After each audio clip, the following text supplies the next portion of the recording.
তখন সে অনেক কিপটা মানুষ ছিল, আর সে ছিল অনেক বোকা। সে অত হিসাব জানে না যে লক্ষ কোটি টাকা মানে কত টাকা। 2 লক্ষ কোটি টাকা কত টাকা হলো? আর 2 লক্ষ কোটি টাকা তো সবারই থাকে।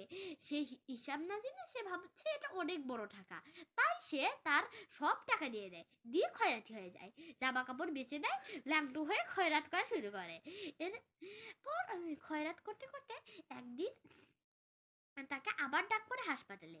সে এসে বলে, ডাক্তার বাবু, আমার ছেলে সুস্থ হয়েছে। কি খুশির সংবাদ, আমার ছেলে সুস্থ হয়েছে, আমার ছেলে সুস্থ হয়েছে। তখন ডাক্তার বলে, একটু পরেই সুস্থ হবে, আপনি আমাকে শুধু আর 3 লক্ষ কোটি টাকা দিন, ওটা দিয়ে সার্জারি আরেকটু কাজ বাকি আছে সেইটা করে দিব। তখন বলতেছে, আরো 3 লক্ষ কোটি টাকা? এই কথা শুনে সে রেগে আগুন হয়ে যায়, আর সেই আগুনে হাসপাতাল পড়ে যায় এবং সে নিজেও পুড়ে যায়।